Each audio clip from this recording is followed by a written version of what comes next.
Acho de suma importância a gente entender o papel exato do conselho tutelar na nossa sociedade e principalmente aqui dentro da saúde, onde muitos casos, os casos mais graves, na verdade, chegam na saúde. Geralmente o hospital é a porta de entrada e através do hospital chega aqui ao meu setor. Eu trabalho no programa Viva, Chapeli. É um programa que trabalha com a ficha de notificação, chamada ficha Sinam, onde essa ficha vai fazer o registro das violências, vai fazer o registro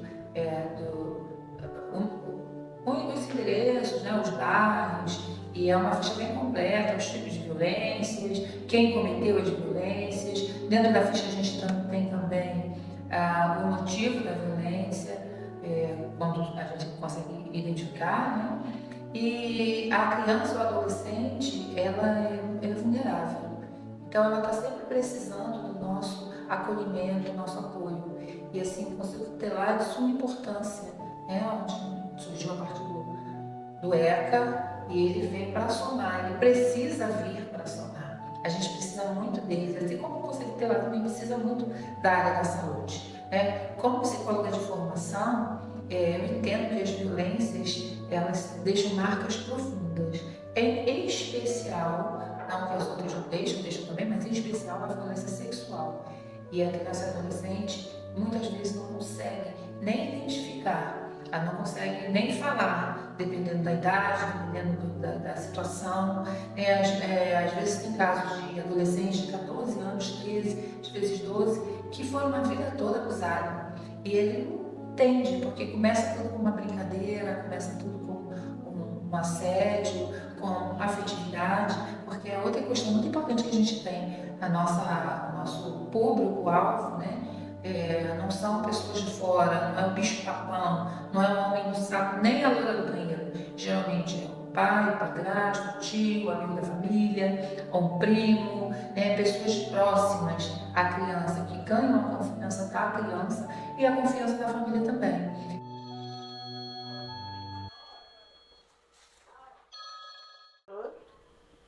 Sim, aqui é conselheira tutelar.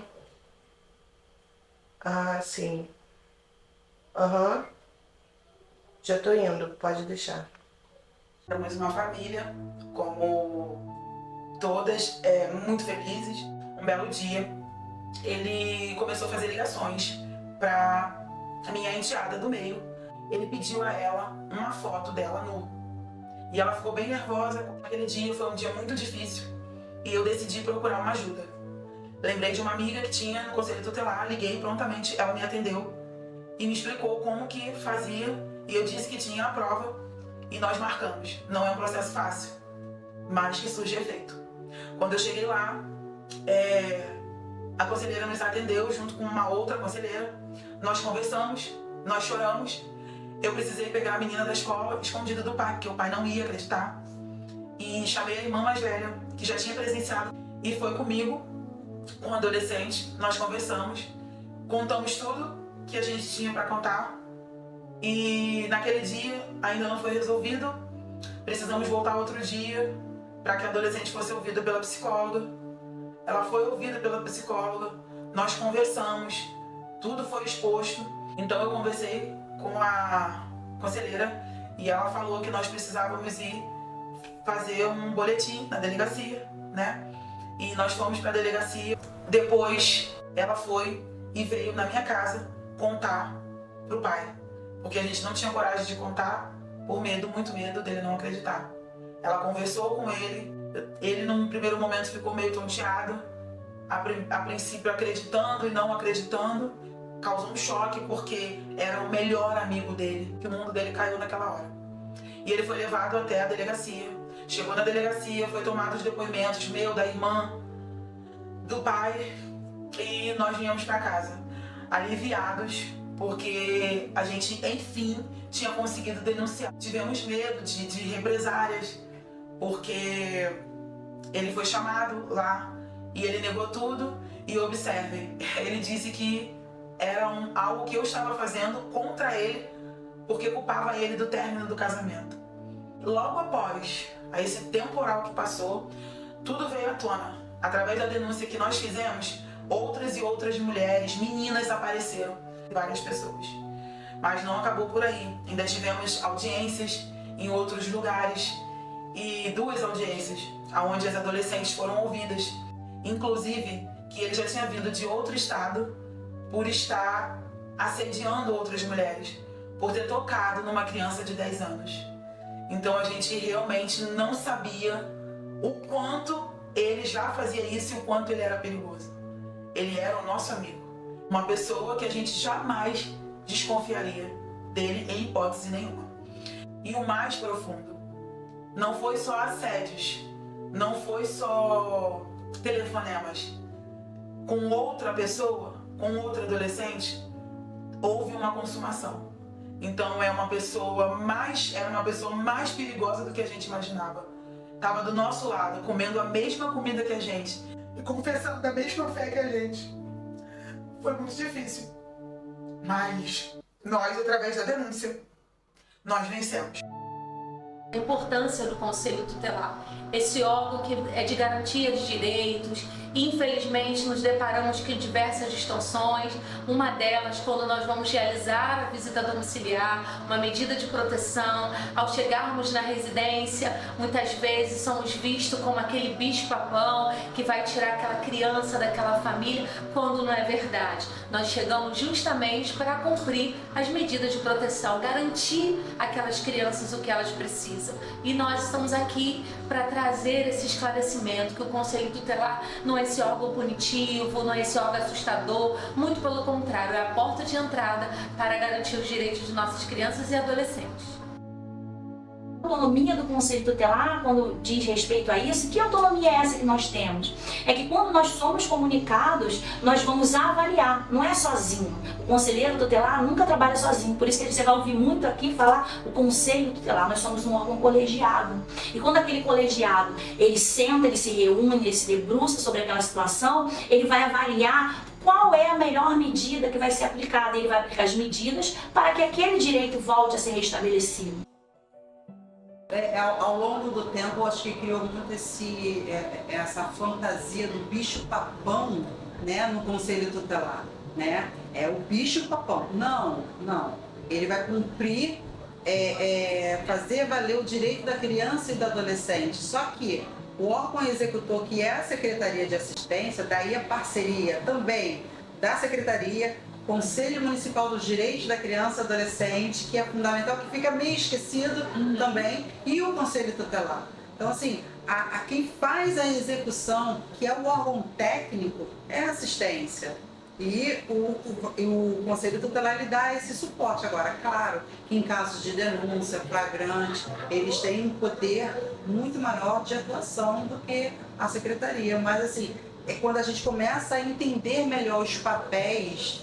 Engraçado, funciona muito melhor quando a gente sabe o que você tem que fazer é de 1 a 10, o meu é de 11 a 20, funciona melhor, né? Mas é um trabalho constante, é um trabalho de construção. O que os conselhos tutelares estão fazendo hoje, nível Brasil, é um trabalho de desconstrução da imagem que foi criada, né, nas escolas, nas famílias, e de construção do seu real papel. Cristina, o que é o CMDCA? Qual é o papel dele? O CMDCA é o Conselho Municipal dos Direitos da Criança e Adolescente, né? Todo município tem um órgão assim, Japeri também tem. E é o conselho que promove as políticas públicas, né? Ele busca entender a problemática do adolescente, da criança dentro do município e procura organizar coisas para trazer melhorias para a criança e para o adolescente, né? Inclusive, o Conselho Tutelar, por exemplo, ele existe porque tem o CMDCA, né? Porque é o conselho que promove a eleição, que faz todo o processo eletivo, né?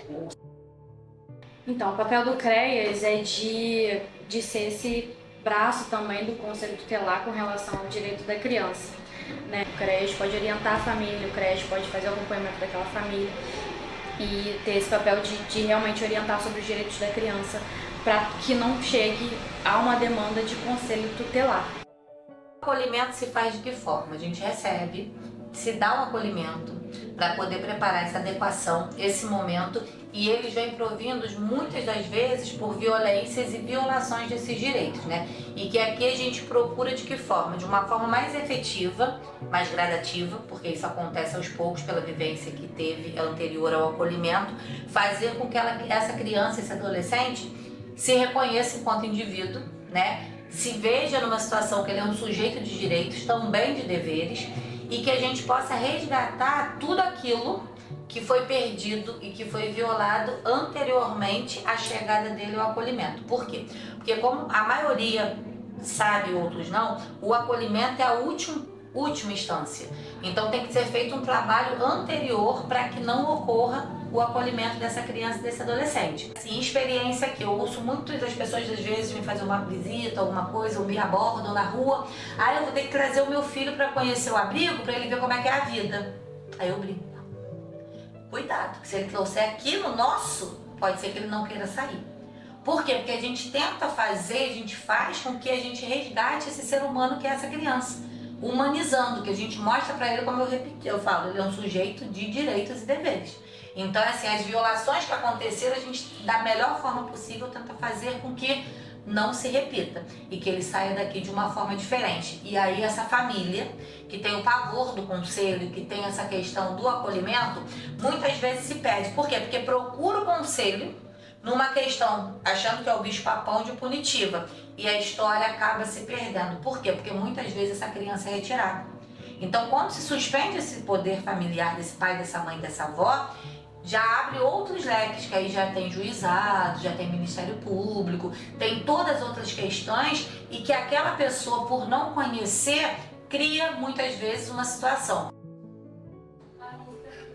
Então, eu passei por isso. Eu fui abusada pelo meu padrasto. E hoje eu tento passar para as pessoas que eu tenho a oportunidade de conversar sobre o assunto, a importância de estar ouvindo seu filho, sua filha, seu neto, sua neta, entendeu? Ouça a voz da criança, porque eu sei como foi ruim para mim passar por aquilo tudo, entendeu? E eu falava com a minha mãe não acreditou em mim, não acreditava. E eu não tinha mais como falar, porque se ela dizia que ele não seria capaz de fazer aquilo, porque ele era a melhor pessoa que tinha, era uma pessoa que não deixava faltar nada pra gente dentro de casa, que aquela pessoa seria incapaz de me causar aquela dor, mas em momento nenhum pensou o que aquilo poderia trazer para minha vida, né?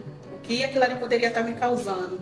E foi uma dor muito grande, foi muito difícil, foi muitos anos eu sofrendo, eu tinha medo das pessoas, eu não conseguia conversar com as pessoas, eu não queria viver em sociedade, eu queria viver isolada, me escondendo, mas com o tempo, né, graças a Deus, fui conseguindo, encontrei pessoas que tentaram de alguma forma se aproximar e conseguiram se aproximar de mim e me ajudaram. Então hoje eu quero que a minha história venha ajudar outras crianças que estejam passando por tudo que eu passei.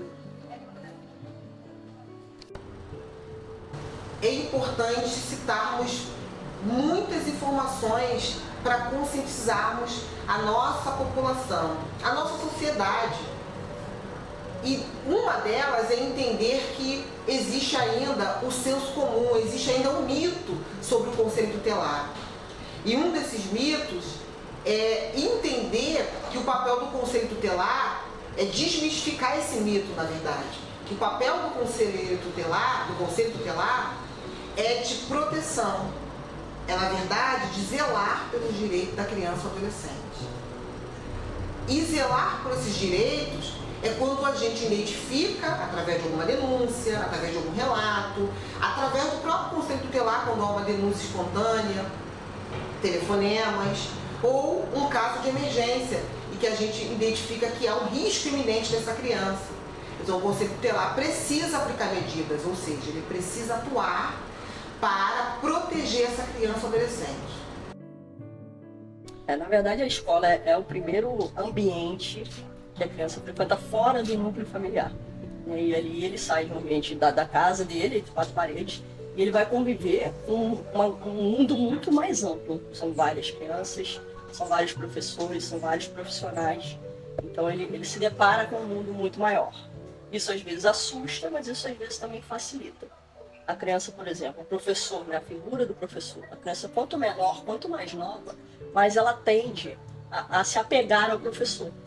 E ela confia, e ela cria laços com aquele professor, onde o papel da escola passa a ser fundamental, porque às vezes a escola é o primeiro local que consegue avaliar que está acontecendo alguma coisa com aquela criança, ou fisicamente, você consegue ver fisicamente, ou na questão comportamental. Criança, por exemplo, que se apega mais a um inspetor de aluno do que a um professor, ele confia naquela pessoa, né? Então, o professor, os funcionários da escola, a gente consegue perceber tanto se é uma questão comportamental, quanto se é uma questão física. Muitas vezes acontece, a criança chega machucada na escola, e aí tudo isso a gente precisa reportar aos orientadores da escola, e eles vão acionar a família. O primeiro contato a gente faz com a família para entender o que está acontecendo. Mas muitas vezes a família ela é muito resistente, né? E geralmente o problema realmente está acontecendo. Então, quando o problema fica identificado, a família tem uma tendência a não querer falar sobre o assunto, a negar que esteja acontecendo alguma coisa. E aí, quando a gente enfrenta muita dificuldade assim, mas fica muito nítido que aquela criança está tendo algum tipo de problema em casa, nós precisamos, obviamente, acionar o conselho, porque o nosso foco é a criança, né? Então, isso não é muito bem visto aos olhos da sociedade, principalmente com esses pais, que a escola fica com uma forma de a escola está entregando os pais para o conselho, mas nem a escola, nem o conselho está preocupado com essa questão punitiva dos pais. A gente está preocupado com a questão da preservação da criança. A criança tem direito à vida. E se a gente não pensar nisso, então daqui a pouco não nasce criança nenhuma, né? Então, assim, o direito aos cuidados com a gestante, tá? Ou com o adolescente que está gestante, a prevenção, tá? De doenças também ginecológica, isso também já ajuda para que a criança, no futuro, quando ela for gerada, ela possa nascer saudável. Então, direito à vida, direito à saúde, são das questões que o Conselho está ali buscando para que a criança possa ter uma vida melhor, possa ser garantida o direito dela. E quando a gente fala desses direitos aí, e você entra no âmbito de família, eu também acho muito importante que o Conselho Tutelar atue junto da família, né? Orientando, mostrando o caminho, mostrando a diretriz, nunca punindo, mas sempre ensinando, orientando os pais, na verdade, como garantir esse direito da criança, né? Sem violência, sem desafeto, desamor, poder proteger, trazer essa proteção. O Conselho Tutelar também tem esse papel, né? De trazer esse tipo de proteção às crianças e aos adolescentes. E assim, a gente vê que com tudo isso, se o Conselho Tutelar ele trabalha em prol da criança e a sociedade acredita, sabe? A gente pode, de fato, garantir o direito da criança, porque a gente precisa da sociedade do lado do Conselho, não com medo do Conselho. Esse homem foi preso e a gente aguarda notícias sobre o julgamento. Nós casamos de novo, foi lindo, estávamos lá, os nossos amigos, a conselheira do Conselho Tutelar, a psicóloga, porque foi algo tão lindo que Deus fez que as pessoas quiseram participar daquele momento. E nós nos casamos e começamos a construir a nossa vida do zero. Com medo, porque esse homem é uma pessoa perigosa, que conhece pessoas e a gente tinha medo, mas a gente crê no Deus que a gente serve. Continuamos sendo evangélicos e acreditamos que quem guarda a nossa casa, a nossa vida é Deus. E começamos a viver e hoje estamos felizes. Embora a realidade dos municípios do estado do Rio de Janeiro não tragam na sua equipe técnica um advogado, é de suma importância que exista o advogado na equipe técnica do Conselho Tutelar, uma vez que é este que vai fazer os trâmites legais entre o Conselho Tutelar e o Judiciário, o Ministério Público, delegacias de polícia, fazendo as orientações corretas e na forma da lei.